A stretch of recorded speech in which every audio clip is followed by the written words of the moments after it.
All right, everyone, we're going to get started pretty quickly, so if you could make your way into the beach, that would be great.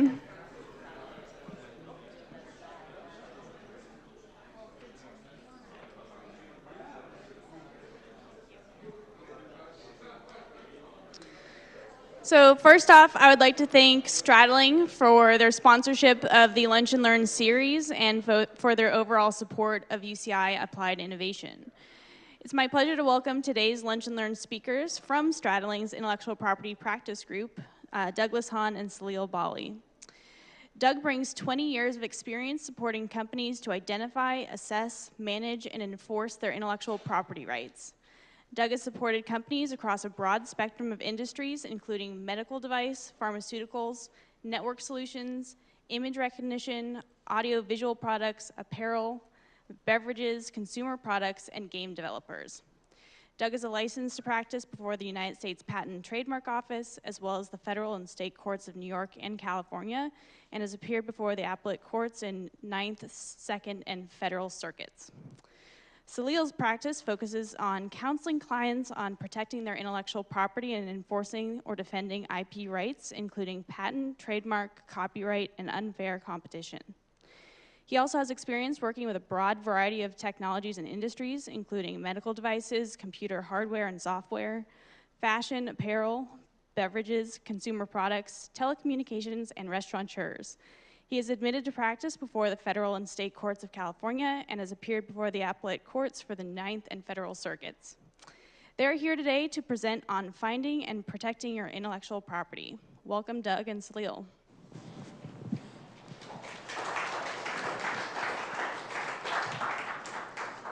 Hi, everybody. My name is Douglas Hahn.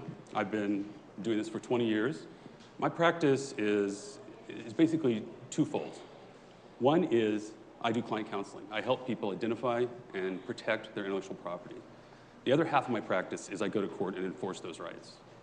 With me is Salil Bali, one of our associates.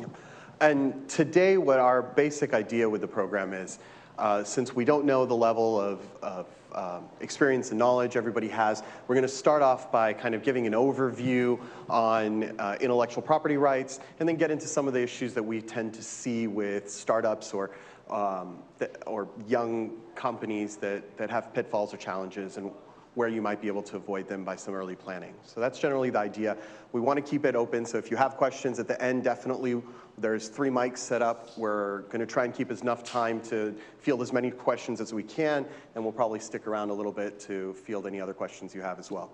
So that's kind of the idea and the kind of the format of the presentation. And if you have any questions during the presentation, feel free to jump up to one of the mics and ask us. We're happy to answer it.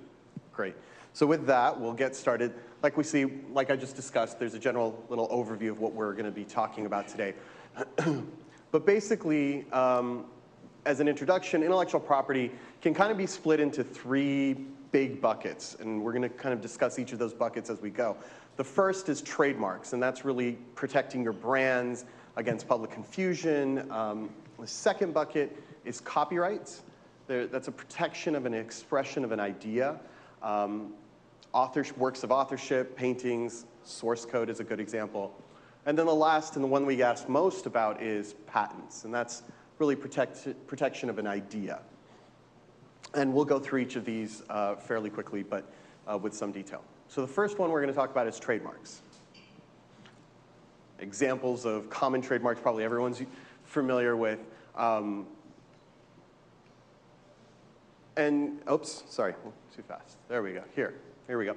So what is a trademark? You want to go? Yeah, sure. I mean, a trademark is basically a source identifier for goods.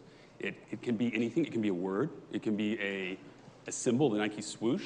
It can be a slogan, just do it.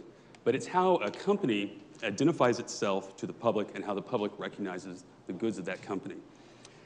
We said earlier that the purpose of trademark is to protect a brand from public confusion, and that's not quite accurate. It's more accurate to say the purpose of a trademark is to protect the public from brand confusion. So when the Patent and Trademark Office looks at a trademark, it determines whether or not the public is going to be confused by one mark versus another mark. And that becomes really important as you're trying to look for your mark and how to protect it. And the key comes down to use. There's 2 types of use, and a trademark is only a accrues the right upon your use of the mark. So you can use it without registering it, which is called a common law use. So as soon as you start using your trademark in commerce, you start collecting rights in the mark. Those rights in common law are a little bit more limited and doesn't allow you as much scope. Then you can go and register it federally. And generally when people are talking about a trademark, they're referring to a federal registration of a trademark. That's done through a process of applying to the PTO. They do a review of your trademark against other marks in case there's another similar mark or exactly the same mark in substantially the same goods or services. This allows you nationwide protection. And there's some caveats to getting it, but there's also allows you to use this notice, which is this circle R that we'll touch on a little bit later, this little guy there. Oh, look at how cool that is. There. And so we'll touch on that a little bit later as well, but there's allows you to use that, which functions as a notice to everybody that I have a federally registered trademark. Yeah. And in starting a company, it's critical that right out of the gate, you start thinking about your mark. And not only you need to search your mark, you not only search the federal database, but you need to watch out for the common law rights that Salil was talking about. And there was a case a couple of years ago. Coca-Cola launched its Fruitopia beverage. I don't know if you guys remember, it was a little fruit juice. They launched Fruitopia. It turned out there was a fruit juice seller in San Francisco who sold juice under the name Fruitopia. And to this day, Coca-Cola can't sell in an 8-mile circle around that stand.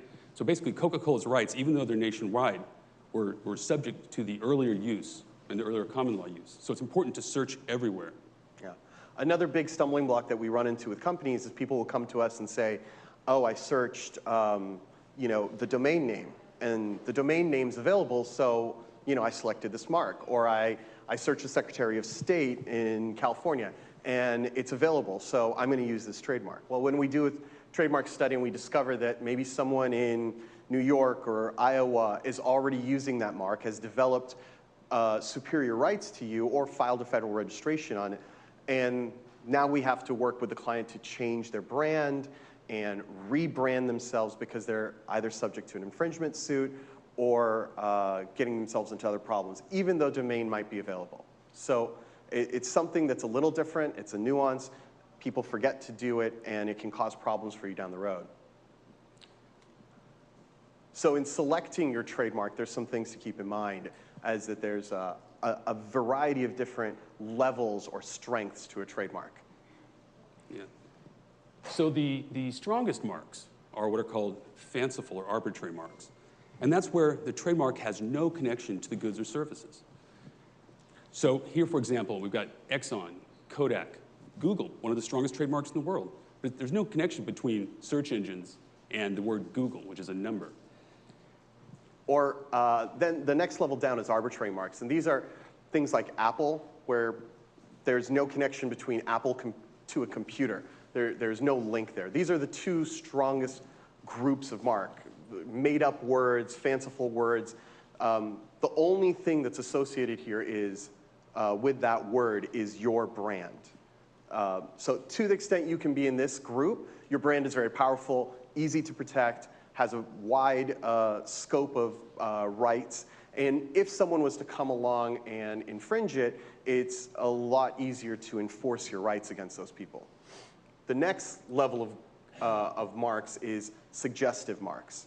These are things like Coppertone, Airbus, that there's still a little bit of a leap, but there's some relative familiarity. Airbus, you're putting for a plane, it makes sense you're taking a bus and flying it. But you require some leap of thought to get to where the word is. Yeah. And the next level down of trademarks are what are called descriptive marks. And a descriptive mark is where the mark itself identifies and describes the nature, quality of the goods and service. They're not protectable. There's a method where you can get protection on it if you have 5 years of use, but it's not recommended. It's generally a terrible idea. You just end up getting narrow rights with no ability to enforce it against someone else who's knocking it off. Right, and you'll see even some widely known, like IBM, initially it was International Business Machines. That's a descriptive mark. Now, someone like IBM has obviously had 30, 40 years of use in that mark and has strength down the road, and their logo and everything else. But if you're starting a company, this is generally not the space you want to be in, if it's possible. You want to be looking for one of those stronger marks that we previously discussed. And below that is generic terms. And things like beer for beer or thermoses, escalators, just something that apple for apple juice. And that's a great example. Apple for apple juice. Unprotectable, you can't own it. Apple for computers, a great trademark because there's no connection between apples and computers. And that's the other point that maybe we glossed over is trademarks are linked to the goods or services that they're provided for. So for instance, the great example Doug just gave, if your brand is Apple for apple juice, that's not protectable. Why? Because the goods or services there is apple juice. That's a generic word that anyone who sells apple juice needs to be able to use to describe their goods. Apples for computer, completely protectable because there's no connection between that. Another great example of this is, and because they're connected to the goods or services they're provided, another great example that we like to talk about is Dove. We're all familiar with Dove soap, but because it's connected to a goods or service, we can also have Dove chocolate. No one who's going to go to the grocery store looking for soap is actually not going to walk out with chocolate. And that's the analysis that the trademark office kind of does. So that's important to think of when you're doing or planning for your trademark. And the next slide here, this is. Go ahead. Go ahead. Regarding trademarks, such good feedback from Okay, thanks. USPTO. And the reason why I gave you that business card, because it talks about the trademark. Okay. So the backside. I'm into high tech. My company is called Quantum Nanophotonics LLC.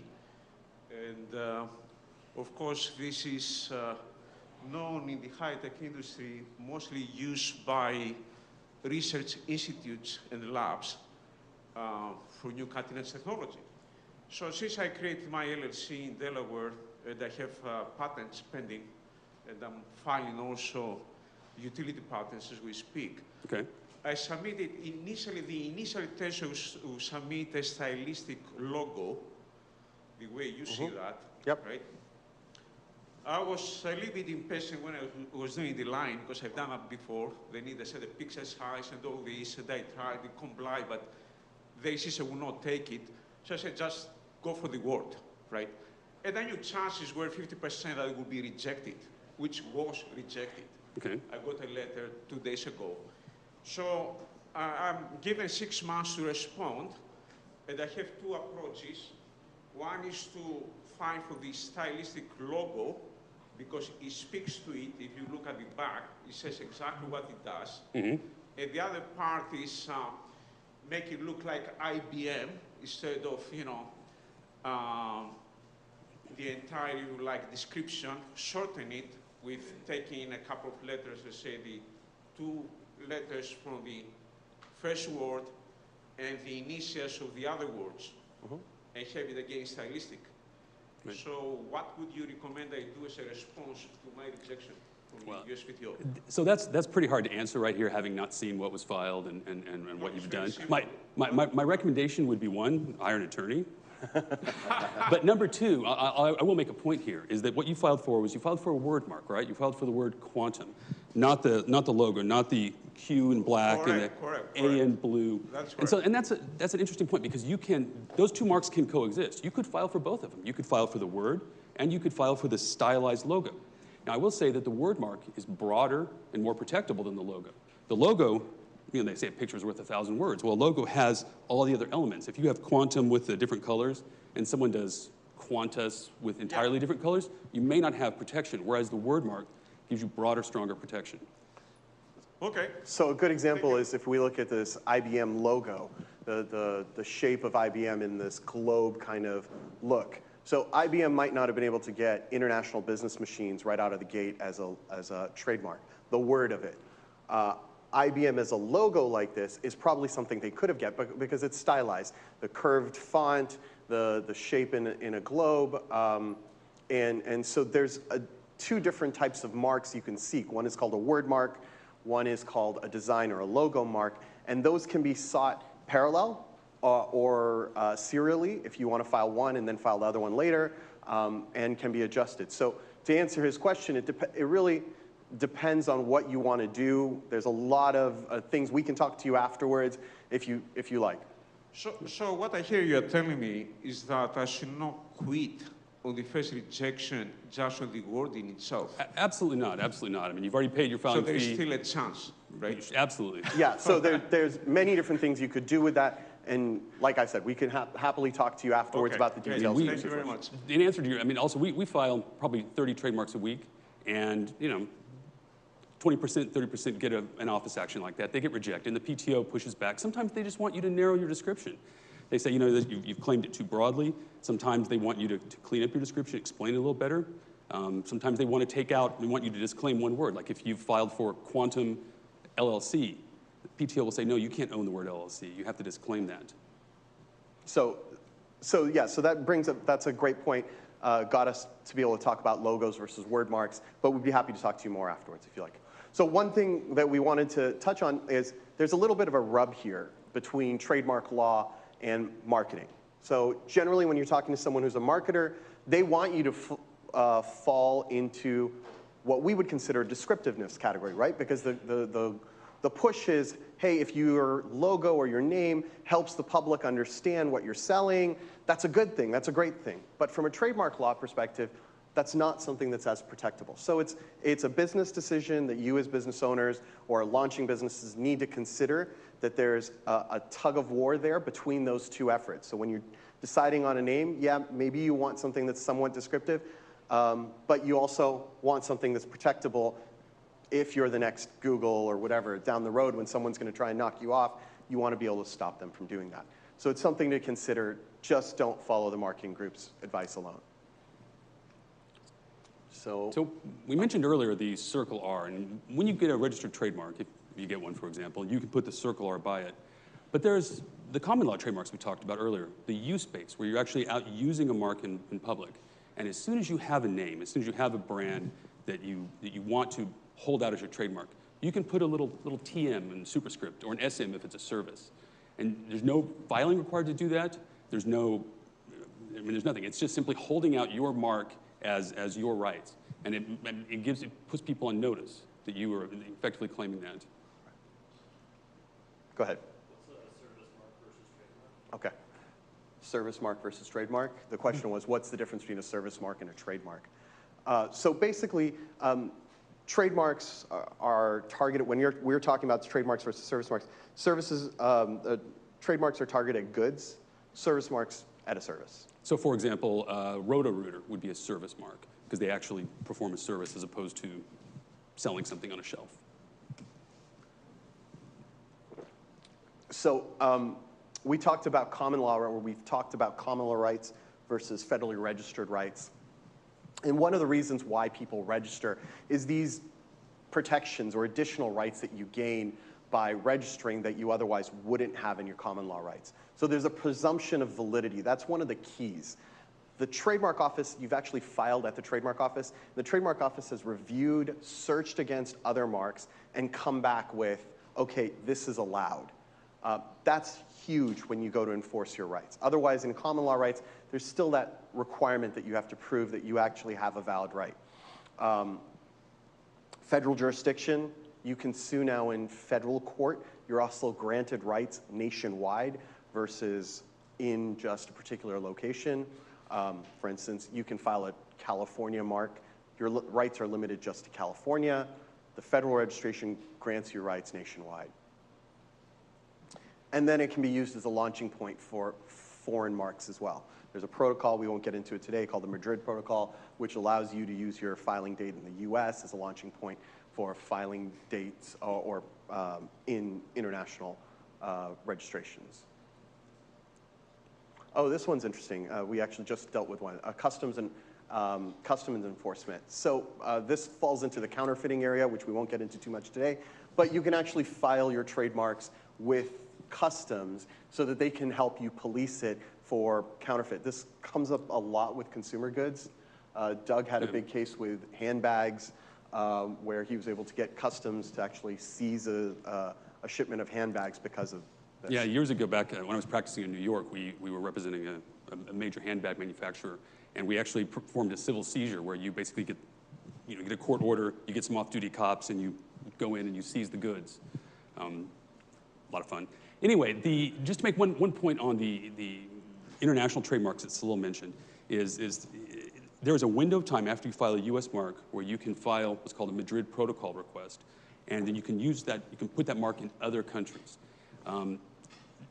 We have a lot of people, my clients come in on a weekly basis and say, hey, I want to file in these 10 countries. The thing you have to remember when you're looking at what other jurisdictions you're going to go into is use. Because you have to have use within, depends on the country, but usually it's 3 to 5 years. So if you're not going to be in China in 3 years, excuse me, you don't need to file a foreign mark. Okay. So copyrights, next big bucket that we talked about.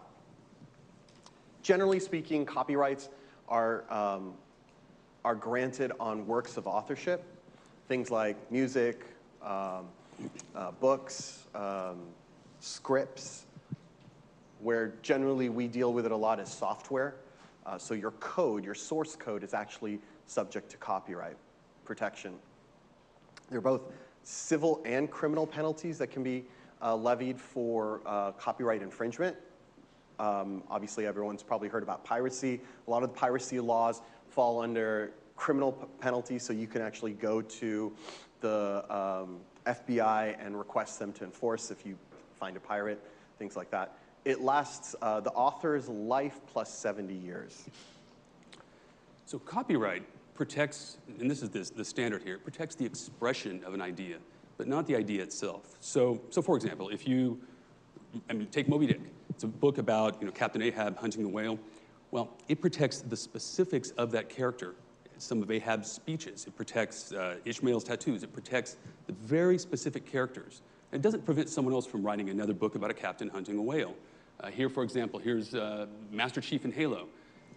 Again, that's copyrightable. That's a character, and the very specific expression, the name, maybe the precise look of his armor is protectable.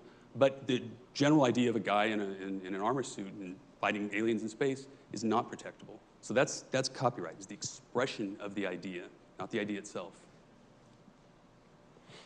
So this is kind of what we just went through. Yeah. This is probably what is relevant here, is software. Now, what's key is copyrights accrue as soon as they're reduced to a tangible media. So as soon as you start filming something, you technically have a copyright on that. Same thing with source code. As soon as you start drafting or writing down your source code, you technically have a copyright on that. And things that you can do to improve or strengthen your copyright in your source code is unique naming conventions. We actually dealt with a case a few years ago where a contractor that the company had used had lifted out the company's source code in the process of creating some modules for them and created a competing product. And one of the ways we were able to track back and prove that they lifted it was because the client had used very unique naming conventions for their objects and things like that. So when we were able to go into the details of the opposing side's source code, those same naming conventions were there, and it was very clear that we were able to track that they infringed and actually just lifted out our source code. So that's something really good. Instead of using a generic term or very commonly used terms, come up with something unique for your company. And those terms, those specific conventions can be copyrighted. So copyright can include not only the literal code, but the interconnectivity of modules. It can include a GUI if you have a unique aspect to it. It can include flowcharts. It can include decision trees. There's a lot that can be done with copyright. And recently, there's some challenges in patenting computer code, such that a lot of people are looking to copyright for protection. Yep. Just another couple of points to make on copyright. So copyright, as Salil mentioned, it vests when it's fixed. As soon as you do it, as soon as you write it. You don't need to register it to have copyright, but you need to register it to walk into court and enforce it. And more importantly, if you register within 3 months of publication, that's when you put it out to the public. You're entitled to special category damages called statutory damages, which let you basically go after the amounts vary depending upon the willfulness, but up to, for example, $150,000 per copy. So this is huge, and it makes sense when you think about it. Remember the Napster case? Well, there were no profits. The people who were sharing music online weren't making any money. So, even the record companies would sue these individuals. There was no teeth in that. So statutory damages, again, registered within 3 months of publication, you have those teeth. And that's how you got those sensational stories about, grandmothers being sued for $35 million, or a kid in Wisconsin, 16-year-old kid being sued for $10 million. It was statutory damages that were adding up for every instance of their infringement.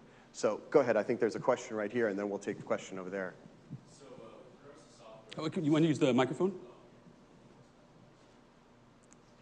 So you guys were talking about copyright and software, and I was wondering, so yes, if somebody copy-pastes your code and has the exact same naming conventions, then that would be enforceable, but would it be enforceable if it's structured similarly, but not necessarily has the same naming conventions? So let's say like I have an algorithm, somebody works with me, then they leave, reproduce it, just because they knew how to make it, not necessarily using the same naming conventions, is that also enforceable? The answer is it depends. So the standard for copyright infringement is two things. Access, that means that person could actually see the work, it sounds like we have access, and substantial similarity. So if they change one or two lines of code, substantially similar, certainly. If they rewrite it from scratch, probably not.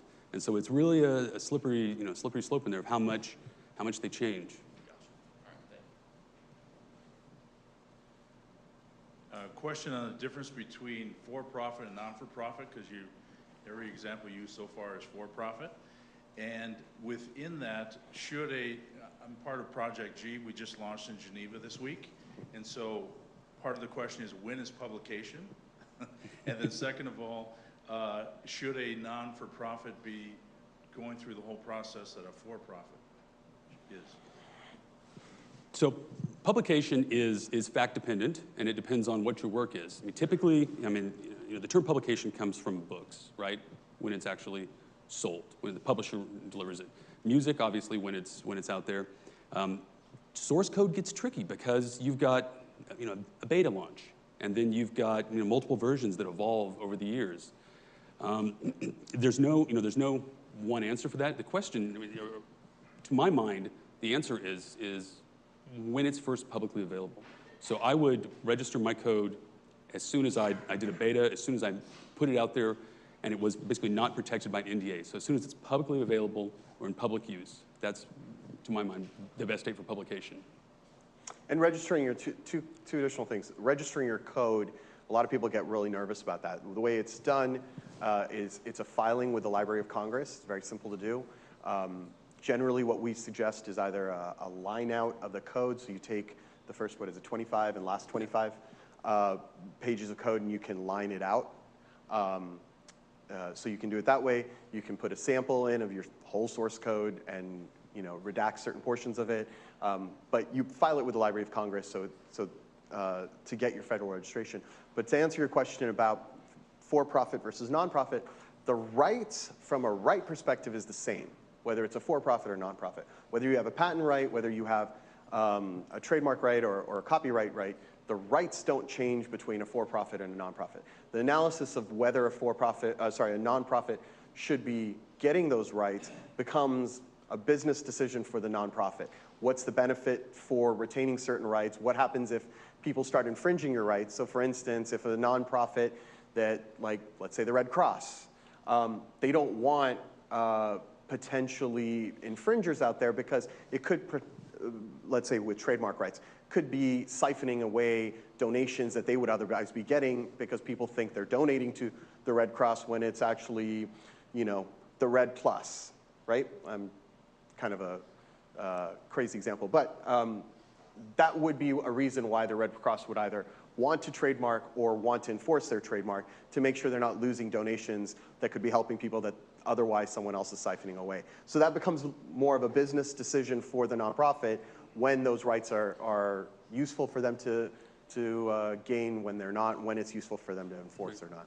And with regard to copyright, to file copyright is under $100. It's incredibly inexpensive. You just fill out an application, put together a deposit, and send it to the Library of Congress. It takes them, I think they're 4 to 5 months right now, and you get back a certificate. So it's pretty quick and it's pretty easy. Any other questions before we move to patents? Okay, so patents.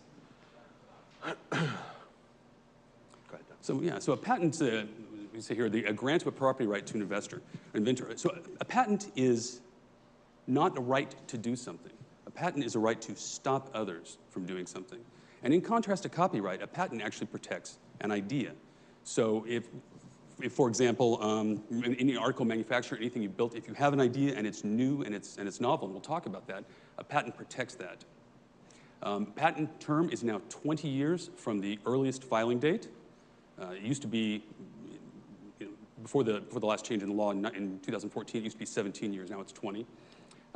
Patents are territorial, so they're only effective in the United States. So you got a US patent, you can't stop someone from doing something in Europe or China, et cetera. You can, however, file a US patent and then, much like trademarks, file what's called a PCT application, which then lets you move into other countries. And unlike trademarks and copyrights, where we talked about you start accruing rights as soon as you start using it, patents actually have to go through an application process. It's an actual grant from the government. So you need to file an application. It goes through a review at the USPTO, Patent and Trademark Office. They generally will push back, find similar art, and there's a back and forth, and it can take some time. But you don't actually have a right to the invention until you get granted a patent at the end of that process, unlike the other two rights we've talked about. And we'll flesh this out a little bit more, but it's critical to file your patent before you sell or make your invention publicly available. So just generally, so what is a patent? So what is a patent? Well, we have people come in and say, I've got a great idea. I've got an idea for, here's an iPhone, for example. I've got an idea for a new, I had a client come in and they had an invention. So for example, it was similar to a baby monitor. And they wanted to attach a breathing sensor, a remote breathing sensor to it. They said, it's never been done. This is brand new. We're going to patent this. And I said, unfortunately, baby monitors are known, and breathing sensors are known. And so what you've done is you've just taken two existing things that one of ordinary skill in the art would want to put together, and you put them together. The devil's in the details here. I said, what you need to do is you need to go build it. And when you build it, you may find, for example, that the battery interferes with the sensor. And you may find a novel, new way around that. So the patent doesn't have to be on the entire article. It can be on a very specific nuance in that article. So how many patents cover an iPhone? Anybody have an idea? Thousands. That's about right, yeah. There are, go ahead. This is a list of the patents that cover an iPhone. This is probably a few generations ago. But if you look at that, there's 75 patents that just cover the antenna technology. There's 88 patents that cover the battery and power control systems. So this is where, and the point of this isn't to tell you how great Apple is, but the point of this is a lot of times inventors come to us and say, hey, we have this great idea, I want to patent it. And when you start breaking those ideas into subcomponents, maybe there's something patentable there, but a baby monitor that detects breathing probably is not in the gestalt. When you start digging into those details and you figure out the 88 different ways that you might have to control the power to allow that to happen, there's your patent.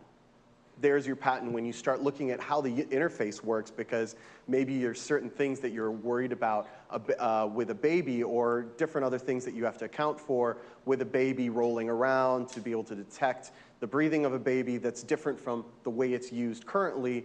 There's your patent. So really, the more details you have, the more we're able to help you identify, yeah, here's where your patent is versus your 10,000-foot level idea. Right, and so in order to get from that concept stage to that patent stage, you usually have to make it. You have to build it and get it functioning, and that's something a lot of people don't really realize. They come in and they start spouting off their ideas, and it doesn't always work. You need to actually make it. So that just goes to the same point. Okay, so now here's what can be patented. So go ahead. Yeah, sure. So this is just basically patentability. A process is basically an act or a method A machine is, well, you know what a machine is. It's it can be an engine, it can be an aspect of an engine, it can be a valve. Manufacture is just something that's made. And last is a composition of matter, which is basically a chemical mixture or two things mixed together, or two or more things mixed together. Here, patent can't be obtained on an incomplete idea, which was the point I was making earlier. Yeah, and the other key that we get a lot, especially from the software industry, is algorithms. Your algorithm is generally not patentable. It's one of the exceptions in the patent law. So formulas, algorithms, laws of nature, surgical methods are generally not patentable. So there are those exceptions. Okay, so now we're getting into what Doug started touching on earlier, which is some of the others. So you have whether it's patent eligible subject matter, and the other two things that the Patent Office is looking for, is it novel and is it non-obvious? Go ahead, Doug. Yeah, and so a patent is novel if it's not known. If it's not out there, it's not being sold, it's not being used. And that's not usually where people get rejected. Where people get rejected is obviousness. So when you file a patent, the PTO will search patents and other publications, and they will say, well, here's, on the baby monitor example, here's a patent that covers a baby monitor, and here's a patent that covers a breathing apparatus. Well, one would know to put these two together. And so then the fight becomes, what was the state of the art, what did people know, and was there a motivation to combine these? And so what you want when you file for patent is you want to get basically a broad disclosure and pick broadly from different fields. So instead of, for example, a baby monitor and a breathing apparatus, if it was a baby monitor and a car tire, just by a bad example, and by way of example, there would be no motivation to combine those, and that's how you'd get past the PTO on that point. And this is a back and forth process, and sometimes it can last a year, 2 years, sometimes it can last considerably longer. So back and forth arguing with the PTO, and you'll see that happen often. So one of the issues that comes up is inventor disclosures. So this can be a problem in that if you make a disclosure related to your invention or put it on sale more than a year prior to you filing a patent, it can invalidate your patent or give you an inability to gain a patent. Well, specifically, that sale, that article, whatever you sell or make public, will be cited against you. So if you sell your product and you file for a patent, a year and a day later, they will cite the product you sold against you, and you will not get your patent. So U.S. is unique. It gives you that 1 year grace period that Salil mentioned. Europe and the rest of the world doesn't have that. It's absolute novelty requirement. So if you have any interest in getting a patent in more than one country, you must file before you disclose. Disclose, sell, even for example, a beta run, if it's not covered by NDAs, can be an invalidating disclosure. Yeah, so touching on NDAs briefly, very important. Even when you're looking for investments, there's case law that has shown if you're shopping investors, if you haven't focused in on one investment group and have an agreement or some sort of relationship with them, if you're shopping investors and you disclose too much even in that, that can be used against you as a public disclosure when you go to enforce your. So you want to make sure that you're getting those NDAs whenever possible, that the information you're sharing is protected by that, so that it is not used against you going down the road when you're trying to either apply for or enforce your patent rights. But another point here is that an NDA is not bulletproof. No. If you are, for example, selling your product or offering to sell it to someone, even with an NDA, that will be an invalidating sale. So it's critical to file. Yeah. Go ahead. I filed 5 provisional patents between August and December 2017. I'm now finishing the utility patents, ready to file in 2 weeks, probably all of them in the same day, trying to avoid maybe some prior art. Question for you is, I have NDAs, and I will be applying for SBIRs, therefore some disclosure is necessary, and I put some information, not a lot, in my new website in January. So my provisional patent filing, I would think, protects me, right? Correct. Yeah. Once you file, once you lock down that date, you can disclose, you can do whatever. Okay, thank you. So this was our next slide. So great segue. So thank you for that. So exactly. The other thing that we get asked a lot about is provisional patents. And what are they, and when to file them, and what are the benefits of it. So provisional patent basically is a stake in the ground. It's your placeholder. So if you're not ready to go full bore on all of your claims and fill out your full patent, a provisional puts a stake in the ground, gets you that date, that earlier filing date, and it prevents you or protects you from these later disclosures. Because now that you have that date, as long as you meet your requirement for the date when you need to file your non-provisional, your disclosure of the provisional, or your filing of the provisional protects you from that interim period of any disclosure during that period. And a lot of startups like the idea of a provisional because it's inexpensive. It's under $1,000 to file it. But provisionals are dangerous. Provisional basically lets you do a data dump. It lets you give your invention to the PTO, and you don't have to clean it up in the form of a patent. You don't have to write claims. You don't have to get formal drawings. You don't have to, there's no particular format, but you have to have your entire invention disclosed in there. And here's the trick of it. You can't add anything else to it. So you have 1 year to file a non-provisional, and everything that you file in that non-provisional must be in that original application. So if you miss something, you lose it. If you change your invention, lost. So a lot of times, it's almost easier just to put together a non-provisional application and make sure everything's in there and the disclosure is complete, than put together a provisional and run a risk a year later of missing something. And this is where we run into startups especially having issues, right? Because a non-provisional can be quite expensive. To put it together, the claims are expensive, and it's a lot of work as well. So a lot of people will want to get on there and try and file a provisional either on their own or get a cheap way to file a provisional, and they haven't yet fleshed out all the details of their idea. And during that year, from when they file their provisional to when they're ready to file their non-provisional, all of a sudden the idea's morphed because now they've found out other details about nuances or issues and how to change and what they need to do. And now when they're ready to file their non-provisional, the invention is actually substantially different from what they did in the provisional. And now they have a problem because they can't expand or change what they filed in the specification for the provisional. And it limits them when they're ready to file the non-provisional. And specifically, it limits them because all of a sudden, any sales activity they've been doing in the last year, relying on that provisional, can now be held against you. Okay. So this is just a little flow chart that we use when we're talking to people about how to expect the process to go. Because it is a process to get a patent through the PTO. Yeah. So if there's additional specification that you find out later, can you file another provisional just specifically on those additional parts to your original provisional? You can, but what you add is called new matter, and that becomes your filing date, the date that you add the new matter. So you're going to lose that earlier date. And like I said, a lot of people file provisional and they think, oh, I'm set, I can sell, I can do this. And then when they actually do the work and put together the claims, they realize they've missed something. And so now you're stuck with the later date, and you may really have a problem based on your own activities. So it really becomes a fact-specific analysis on whether you've previously disclosed or sold what would now be the subject of your new provisional, and whether those previous activities can invalidate your new provisional, and whether in between the date of your first provisional, second provisional, you've lost matter, and what matter you've lost, and how important that is. So it's a fact-specific analysis that we would have to kind of sit down and walk through with you. And so just going back to this overview of the patent process, it's very similar to trademarks. You file your patent with the PTO, an examiner looks at it. They're usually 3 to 4 months right now. They issue what's called an office action, and then you have 6 months to respond, and that's a back and forth and back and forth. Patents almost always get rejected the first time. I've seen a few come through the process, but almost always rejected.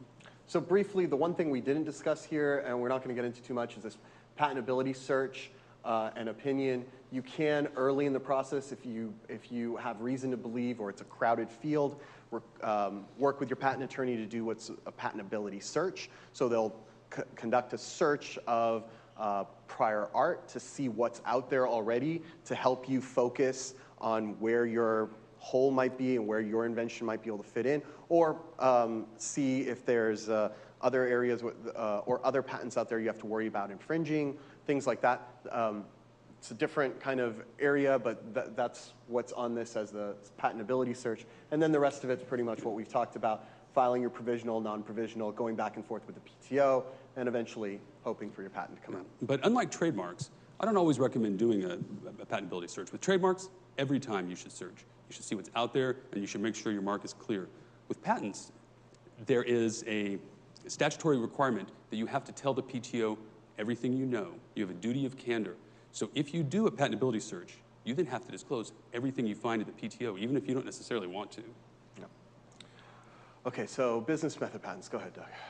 Yeah, so business method patent is basically a patent that covers a series of steps of doing something, of either, for example, a machine that would have a series of timers and then release a mold, for example. But so rather than being an article, it's actually a process. It's actually a series of, again, steps. The test for this is the machine or transformation test. So if it's just do A, then do B, then do C, the PTO won't let you have it. It actually has to have a transformative result at the end. Even if it's just, for example, release the mold. Measure the temperature. When the temperature reaches a certain rate, sound an alarm and release the mold. That's an example of one patent that made it through. Click on the next one here. Alice. And so just recently, in 2014, there was a case that came out called Alice. And Alice restricted business method patents further. So basically what Alice said is it restricted patents from covering what's called abstract ideas. And so what's an abstract idea? Well, one way to look at it is anything that a person could do with a pen and paper, even if they do it slower than a computer or not as well, or it would take them a month to do it. For example, we were litigating a patent at the time Alice came out covering microtransactions on mortgages. So it was a mortgage, and because interest was calculated at the end of every day and moved between accounts. Alice came out, and the court immediately invalidated that patent. So anything that a person could do with a pen and paper is no longer patentable subject matter. And this has affected the software industry pretty widespread. So this is what, when you come to talk to us about your software invention, what we have to look against to see whether or not it's going to survive an Alice challenge. And the PTO will cite Alice as well in their findings. So this has been a big shift in the law. Okay, so generally we've talked about the different types of intellectual property so far: contracts, trade secrets, patents, copyrights, trademarks, and the different protections. And obviously the different protections are greater and stronger in patents than they are in copyrights or trademarks. And that's kind of what's represented here. But this is what you want to kind of think of your bundle of rights, and shouldn't just focus on just one of the rights, but all of them collectively. Yeah, and the thing you want to focus on first, especially when you're starting your company, is you want to focus on your brand, on that trademark, and you want to focus on patents. Patents because, obviously, again, if you sell it, if you make it public, you're never going to be able to cover it. So those are the two things you should look at right up front. So I'm going to go into this seating very quickly, and then we'll stop to see if there's any questions, and maybe cut it off there. So seating your company with intellectual property. At formation, generally, the areas you're going to be getting your intellectual property from is either founders, parents, or spin-offs. Either you've been spun off from someone, the founding team has a new idea and is going to be seeding the company with that, or a parent is spinning off an idea to create a subsidiary. Once you grow, again, your intellectual property is coming from either acquisitions, license agreements, joint ventures, development agreements, or joint development agreements. So this is generally where you're looking for your intellectual property when you're searching for it. As far as rights, now this is where things get a little complicated. Things that you need to be careful of. Employees, if they have rights that stem or knowledge that's stemming from a previous employer, your company needs to be careful and aware of that knowledge and those rights. So it needs to be disclosed up front. You need to make sure they're not bringing those rights in with them. Or, for instance, a big issue that we're dealing with right now is a trade secret case where a former employer is suing the new company, saying that the employee that moved companies brought with them a list of customers, a list of suppliers, or other intellectual property, and is now helping company B with all that knowledge. Right, we had a question earlier about an employee bringing code with them. That happens all the time.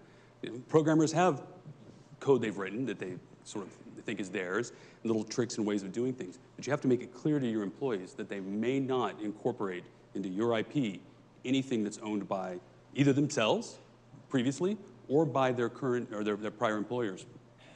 So the other thing is with founders, your company should, especially with the remaining founders, make sure that they assign the rights and intellectual property to the company.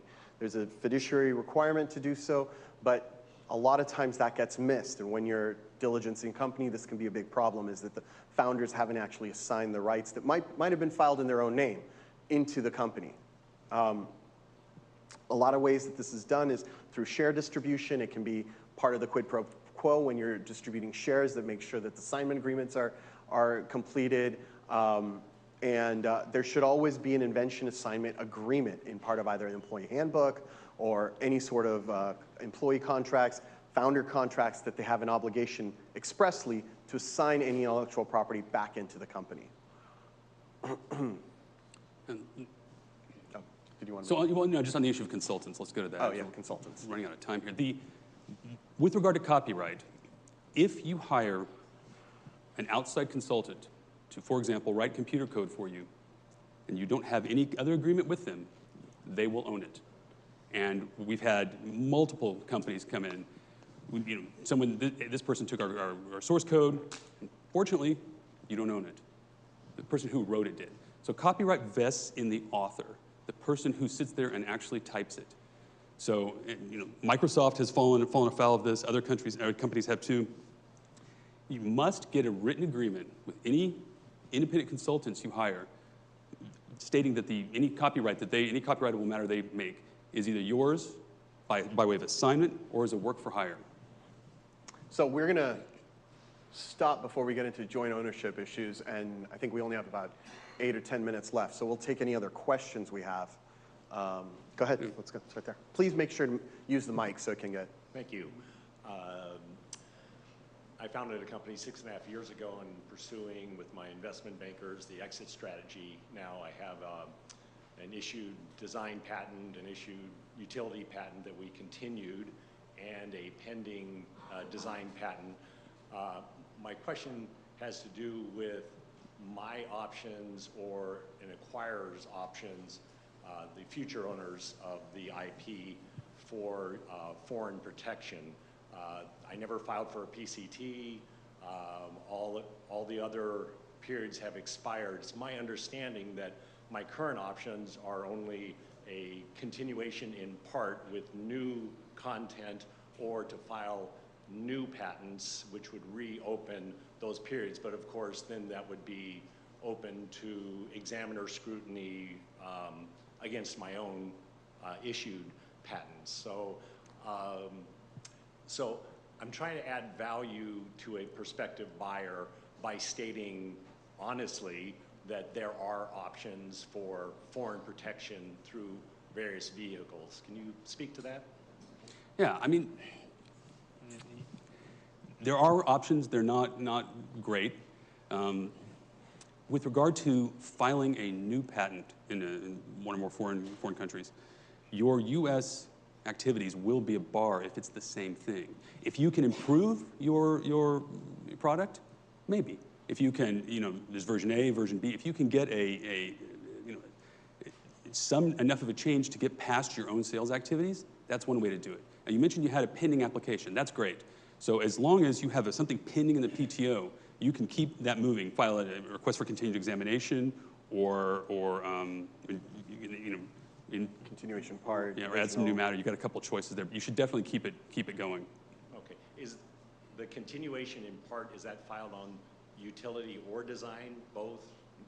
Only one? I think it's only utility. I don't think there's a continuation part on designs. Great. Thanks. Yep. Mm-hmm.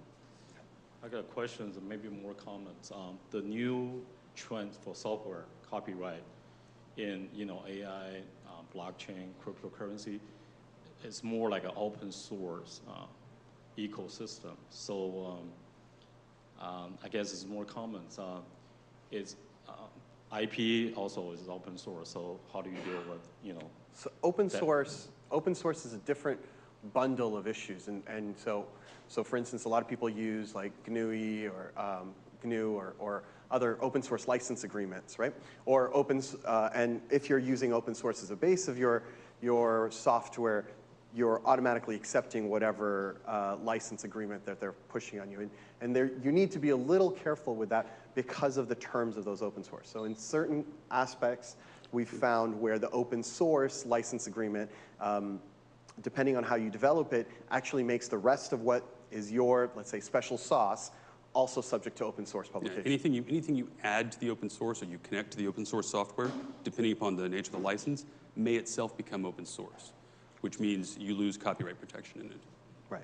And if you're developing something that's open source, then your question really needs, or your analysis really needs to be on what type of open source license do I want to provide. If you're creating, let's say, oftentimes this comes up with standard bodies, you know, like someone who's coming up with a standard maybe for blockchain. The standard issuing body will want to create certain requirements that if you're basing your next level technology on our standard, that you're required to disclose certain things, you're required to pass the license forward, things like that. So if you are attempting to make something that is for profit based on open source products, you just need to be very careful and analyze what is the underlying license.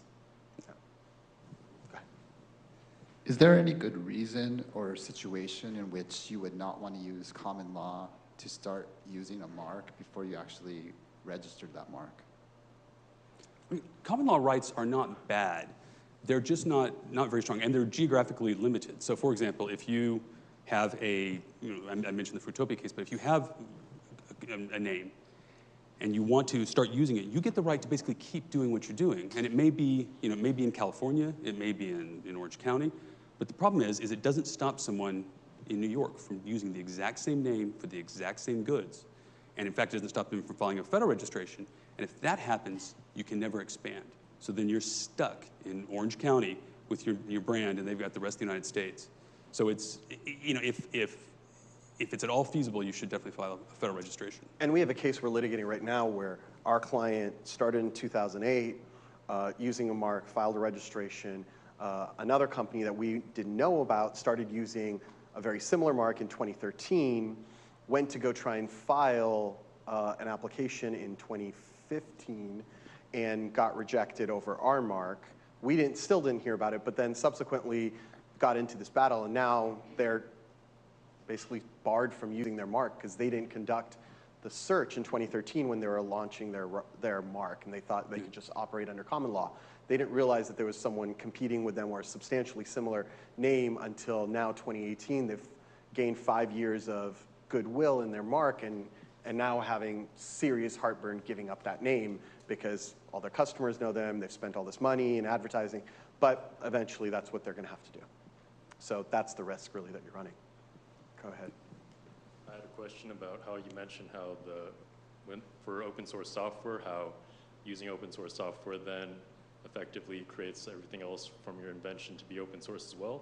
So I was wondering where I could find these licensing terms for 3D printing software, because that would be an open source software, and so effectively everything that uses this 3D printing software would then be open source and be able to use by the public. So I was wondering where I could find So it depends on what your software is. Generally, your software where you're getting the open source component of it will have a link to what open source license they're using. So there's a couple different that are very common. I think there's the GNU. And how but they're often online. does this software have to be used and replicated that it is then effectively for open source? Like if everyone says like, oh, just Google it, so then like the brand is like then effectively null because people have been using it as a verb. Right. So then even though you replicate something similar to 3D printing software, but it's not from the actual GitHub repository, then that software is still effectively still similar in that situation where how you're mentioning before that copyright laws of software, that if you were to then write another piece of software, but it's still effectively the same thing, then it's still undergoes the licensing terms of the general 3D printing software. It depends on the specific terms of the open source license, and you should get an attorney and talk with them about what you're doing and how it's impacted by that specific license. Because it really depends, each license depends on how much or how far the tentacles of that license reach into your software. So it depends on how much of the open source code you're using as part of your software and what features you're using of it, because the licenses can really be specific on what they require going forward. So sorry if it's not a very detailed answer, but We had a I think question. over there.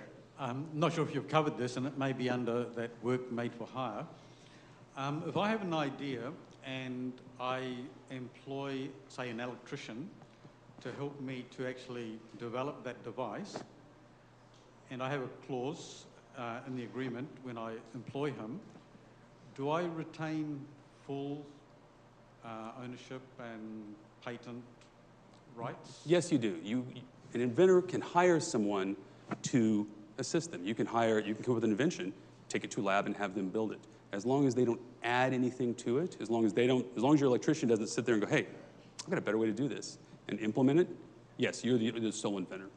Sorry, can you just clarify? If he's the one that comes up with a better idea, or it's the same product, but he has a new way of looking at it, I still own the... No, if they're working under your control, your direction control, and it's your idea, you would own it.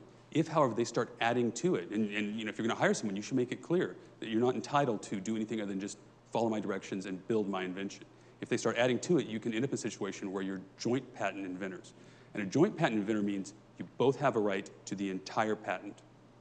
And that's where the assignment agreements and requirements come into play, where they now have a duty to assign, even if they might be a joint patent owner, they have a duty to assign all of their rights back to the company. Yeah. Do we need a different agreement for a subject matter expert and a chief data scientist, and kind of what I would call the worker bee science folks, and then the front end website people? Do we need different agreements for those 4 types of people? I mean, so it depends on the nature of your business. Generally with regard to copyright and patent, you could get a one-size-fits-all agreement, but if there's something specific you're doing, it might make sense. If they're, like, say, the data science guy has access to different or some other type of information, or maybe that person is actually adding to an invention, you may need a different type of agreement in that case. It just depends on what you're doing and how it's set up. Is there a common practice in this, or is it just so new that their forms just don't exist yet?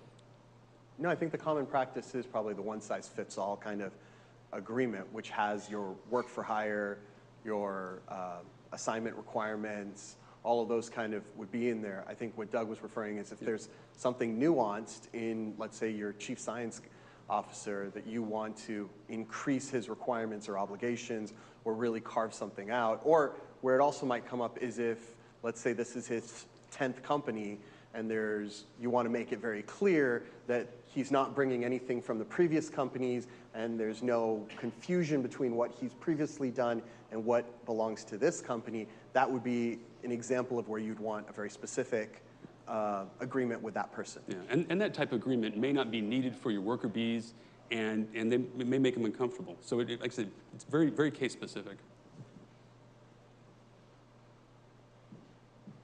Hi, we're Gemini Southern. It's a merchant bank. We invest across all industries and all stages, and one of the things that we've been seeing a lot of is people who've poured a ton of money into the IP and the trademarks and the patents, and yet they don't really have any business yet. So a lot of times they come to us. We love it when someone's put $30 million into their intellectual property ahead of us, where we can actually monetize it and figure out how to inject the right pivot or people or whatever to monetize that going forward.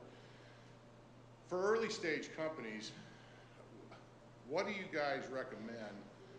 Because their budgets are tight and they may be focused on other things.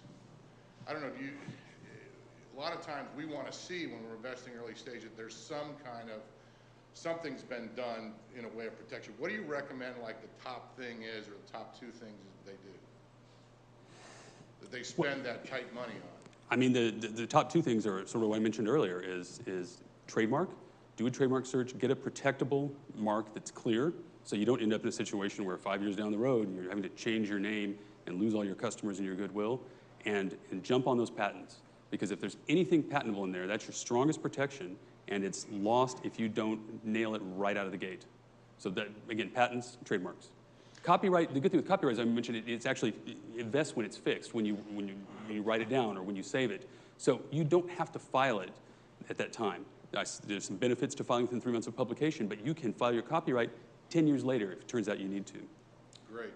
So with respect to trademarks, because we've seen companies transferring trademarks or buying or selling of trademark, is there a, because we absolutely cannot find any sort of central repository of trademark valuation anywhere, and the only responses I've ever gotten has been, it's worth what someone's willing to pay for it.